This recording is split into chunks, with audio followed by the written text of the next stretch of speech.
Saudara-saudaraku yang kekasih dalam Tuhan, kembali lagi kita berjumpa dalam bacaan Alkitab bersama keluarga. Marilah kita berdoa. Bapa di surga, kami mengucap syukur dan terima kasih karena sepanjang hari kami boleh melakukan kegiatan kami, dan saat ini kami akan membaca bagian daripada firman Tuhan, dan biarlah kuasa Roh Yang Kudus menuntun kami sehingga kami dapat mengerti bagian bacaan Alkitab ini. Di dalam nama anak Yesus Kristus kami mohonkan doa ini. Amin. Bapak Ibu sekalian, bacaan kita pada malam hari ini terambil dari kitab Imamat pasal 15 di bawah perikop ketidaktahiran pada laki-laki dan perempuan. Imamat 15 ayat 1 sampai dengan 15. Demikian bunyinya. Tuhan berfirman kepada Musa dan Harun, "Berbicaralah kepada orang Israel dan katakan kepada mereka, apabila aurat seorang laki-laki mengeluarkan lelehan, maka najislah ia karena lelehannya itu. Beginilah kenajisannya berhubung dengan lelehannya itu. Bila auratnya membiarkan lelehan itu mengalir, atau bila auratnya menahannya sehingga tidak mengeluarkan lelehan, maka itulah kenajisannya.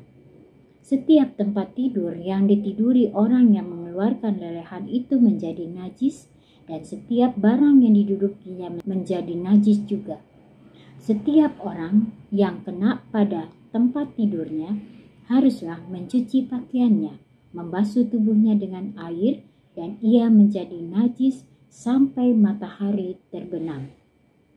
Siapa yang duduk di atas barang yang telah diduduki oleh orang yang demikian haruslah mencuci pakaiannya, membasuh tubuhnya dengan air, dan ia menjadi najis sampai matahari terbenam.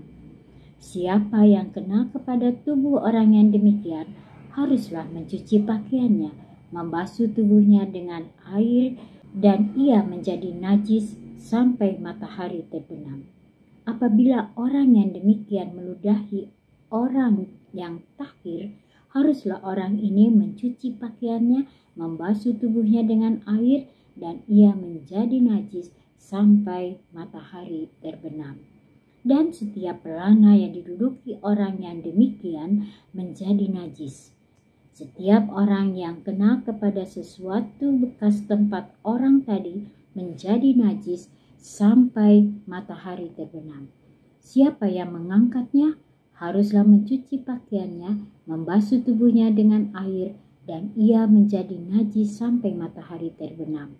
Dan setiap orang yang kena pada orang yang demikian, sedang orang ini tidak mencuci tangan dahulu dengan air, haruslah mencuci pakaiannya, membasuh tubuhnya dengan air, dan ia menjadi najis sampai matahari terbenam.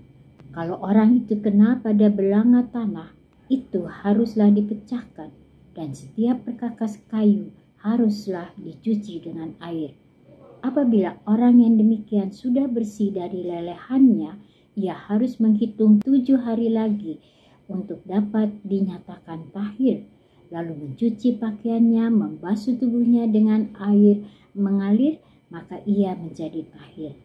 Pada hari yang ke-8, ia harus mengambil 2 ekor burung tekukur atau 2 ekor anak burung merpati dan datang ke hadapan Tuhan ke pintu kemah pertemuan dan menyerahkan burung-burung itu kepada imam. Lalu imam harus mempersembahkannya yang seekor sebagai korban penghapus dosa dan yang seekor lagi sebagai korban bakaran. Dengan demikian, imam mengadakan pendamaian bagi orang itu di hadapan Tuhan karena lelehannya. Demikianlah pembacaan kita pada malam hari ini. Marilah kita berdoa.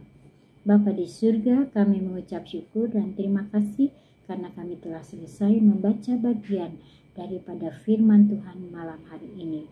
Ajarkanlah kami Tuhan, ketika kami melakukan kenajisan dalam hidup kami boleh mohon pengampunan daripada-Mu Tuhan. Dalam nama anak-Mu Yesus Kristus, kami mohonkan doa ini. Amin. Firman-Mu Pelita bagi kakiku, terang bagi jalan.